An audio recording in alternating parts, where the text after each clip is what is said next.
Μετά από απέτηση πολλών από εσάς, από τα τηλέφωνά σας, τα μηνύματά σας, να κάνω ένα βίντεο με τη γλυκερίνη, το πώς φτιάχνουμε τη γαρίδα με τη γλυκερίνη, και βέβαια μετά από τα DVD που έχουμε κάνει, το σεμινάριο που είχαμε με τον Boat Fishing τώρα πρόσφατα και τα βιντεάκια που έχουμε δείξει, το χιτό τσουτένια γενικότερα, πολλοί από εσάς έχετε ασχοληθεί με αυτή την τεχνική και θέλετε να μάθετε πώς δουλεύει η γλυκερίνη, πώς δουλεύει η γαρίδα με τη γλυκερίνη.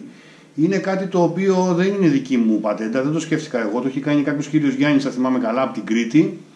Τον ευχαριστούμε και ιδιαίτερα εγώ τον ευχαριστώ για αυτό που μας έδωσε. Είναι μεγάλη γνώση το να μάθουμε πώς φτιάχνονται οι γαρίδες μας με γλυκερίνη και πώς φύγουνε. Να ξέρετε ότι αυτά τα μυστικά κάποτε, θυμάμαι από την εποχή του πατέρα μου, δεν τα λέγανε ποτέ κανένας. Οπότε του χρωστάμε τον ανθρώπου να ευχαριστώ όλοι μας για αυτό που μας πρόσφερε, έτσι απλόχερα. Εγώ αυτό που θέλω να σας δείξω είναι πώς φτιάχνουμε τη γαρίδα με τη γλυκερίνη σε ολόκληρη γαρίδα, γιατί ολόκληρη θα χρειαστούμε και όχι κομματάκια, για το ψάρεμα του χιτό τσουτένια. Η γλυκερίνη είναι ένα πολύ μεγάλο, έτσι, κάνει ένα πολύ μεγάλο καλό με τη γαρίδα μας, διότι το βασικότερο από όλα είναι και βέβαια την κρατάει σταθερή, γερή, σαν ελαστικιά την έχει τέλος πάντων στο αγκίστρι και δεν φεύγει εύκολα από ψάρια. Μην φανταστείτε βέβαια ότι γίνεται κάτι λάστιχο, δεν πρόκειται να γίνει λάστιχο. Είναι κάτι το οποίο όμως κρατάει. Πολύ καλύτερα από μια απλή γαρίδα που έχω τώρα εδώ στον πόλεμο. Αλλά το βασικότερο για εμένα είναι ότι όταν πας για ψάρεμα με κατεψυγμένη γαρίδα από γλυκερίνη δεν πετάς τίποτα. Ξαναγυρνάς πάλι σπίτι σου με τη γαρίδα που ήταν κατεψυγμένη με γλυκερίνη, την ξαναβάζεις στην κατάψυξη και πας μετά από 10 χρόνια, ας πούμε. Δεν έχει σημασία, γιατί η γλυκερίνη ως γνωστόν δεν αλλοιώνει τις τροφές. Πάμε να μην μακρηγορώ, να σας δείξω πώς το κάνουμε εντάχει. Έχω πάρει εδώ 1 κιλό γαρίδα φρέσκια. Δεν πήγα σήμερα να διαλέξω γαρίδα στο δολωματά μου. Την πήρα χύμα για να σας τη δείξω. Οπότε τι κάνω τώρα? Εφόσον δεν είναι διαλεγμένη, θα τη διαλέξω εδώ μπροστά σας για να τη δείτε κι εσείς. Διαλέγω λίγο πιο πίσω λίγο την κάμερα. Διαλέγω τις καλύτερες για εμένα. Δείτε το μέγεθος. Δεν με πειράζει να έχω τόσο πολύ μεγάλη. Δεν έχω πρόβλημα. Τις πιο καλές, δεν θέλω να πάρω έτσι κακιά γαρίδα, βέβαια δεν είναι πάρα πολύ καλή αυτή η γαρίδα, δεν πειράζει όμως, σας βοηθάει να καταλάβετε τι ακριβώς ζητάμε. Θα φτιάξουμε πολύ λίγες έτσι να τις δούμε. Τις ανοίγω όλες, δεν τις θέλω λυγισμένες, γιατί μετά θα έχω πρόβλημα να τις, αυτές εδώ είναι καλύτερες, θα έχω πρόβλημα στο άνοιγμά τους. Δεν θα έχω, τόσο βασικό εντάξει, αλλά εγώ τις θέλω να τις έχω έτοιμες, ανοιχτές. Δείτε τώρα μια σειρά που έχει γίνει εδώ. Αυτό το κάνω, θα το γεμίσω όλο έτσι.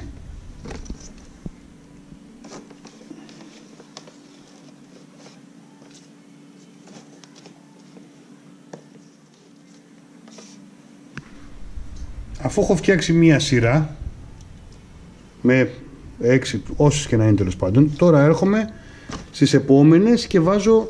Μπορώ να το κάνω και ανάποδα, να μην πάει πάντα κεφάλι με κεφάλι, να πάει με αυτόν τον τρόπο. Θα φτιάξω μόνο μία μικρή σειρά ή θα το πάω πέρα-πέρα.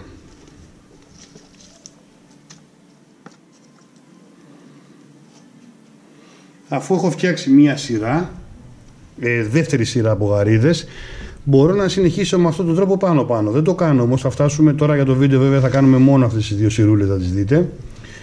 Εάν φτιάξω γαρίδα για εμένα, θα έρθω ίσως σε τρίτη, τέταρτη, πέμπτη σειρά το πολύ. Δεν πάω παραπάνω, γιατί και η γλυκερίνη μου δεν θα μου γεμίσει τις γαρίδες καλά, θα πρέπει να το ελέγχω και δεν το θέλω. Θέλω να έρθω πάνω-πάνω. Και τελικά είδα ότι κάποιες μένουν χωρίς γλυκερίνη ή βγάζει πολύ υγρασία η γλυκερίνη μου και δεν μ' αρέσει έτσι. Λοιπόν, έχω εδώ 1 λίτρο γλυκερίνη, όχι... 1 λίτρο γλυκερίνη και όχι νίτρο γλυκερίνη. Νίτρο γλυκερίνη είναι η ίδια γαρίδα στο ψάρεμα. Δεν σας λέω τη μάρκα, προτιμώ εγώ, γιατί θα τρέξετε όλοι να μου πάρετε το καλό το προϊόν και θα έχω πρόβλημα. Αστειεύομαι, δεν σας λέω τη μάρκα, διότι εντάξει, ο καθένας μπορεί να βρει τη δικιά του. Φυτική γλυκερίνη, νομίζω ότι δεν αλλάζει, αλλά εμείς θέλουμε φυτική γλυκερίνη. Τη ρίχνουμε μέσα. Να πάει παντού. να γεμίσουν, να πάει πάνω από τις γαρίδες. Καλό είναι να πάρετε γλυκερίνη σε μεγάλη ποσότητα. Ας πούμε, αν έχει 10-15 λίτρα, γιατί συμφέρει 1000 φορές. Βέβαια δεν πετάμε τίποτα, να ξέρετε, θα το δείτε στο αμέσως μετά. Θα την αφήσουμε τώρα, όπως τη βλέπετε, έχει γεμίσει παντού, έτσι. Σκεπάζω. Θα τη βάλω στο ψυγείο, στην κατάψυξη, θα την αφήσω το λιγότερο 2 μέρες. Εγώ δεν θα την αφήσω μόνο 2, θα την αφήσω λίγο παραπάνω.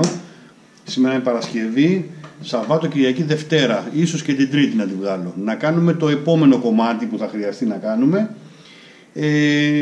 για να δείτε ότι και δεν την πετάμε την γλυκερίνη και να προχωρήσουμε τη διαδικασία. Λοιπόν, Δευτέρα σήμερα, να συνεχίσουμε το βιντεάκι που είχαμε κάνει πριν, να δούμε και τις γαρίδες μας πώς έχουν γίνει.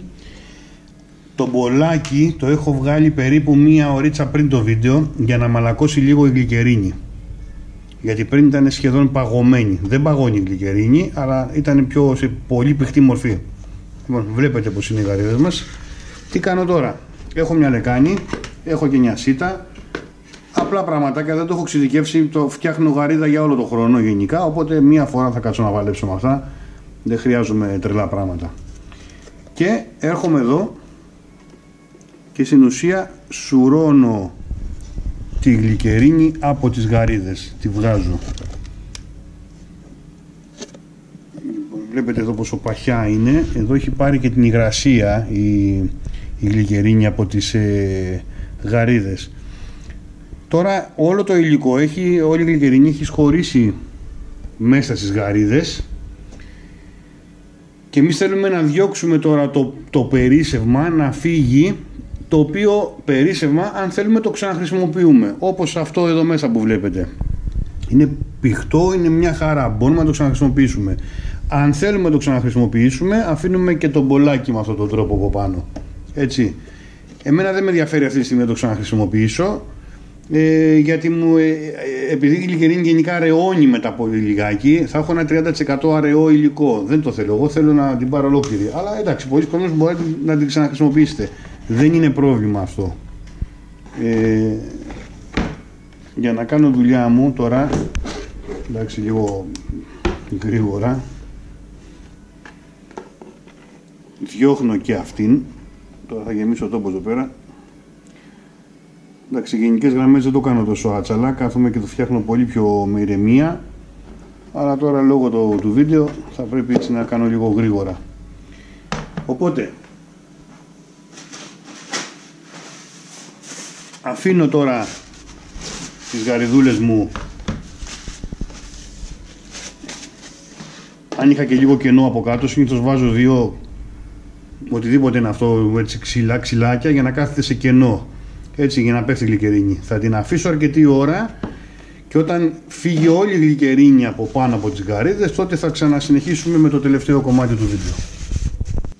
Έχουν περάσει 2 ώρες από την ώρα που, 2-3 ώρες θυμάμαι, που αφήσαμε τις γαρίδες μας να στραγγίξουν από την γλυκερίνη και βλέπουμε εδώ ότι έχει γίνει μια πολύ ωραία δουλειά. Εάν θυμάμαι καλά, και το χρώμα τους ακόμα έχει γίνει πιο κόκκινο από ό,τι ήταν από την αρχική τους, έτσι, μορφή. Τα μάτια γυαλίζουνε.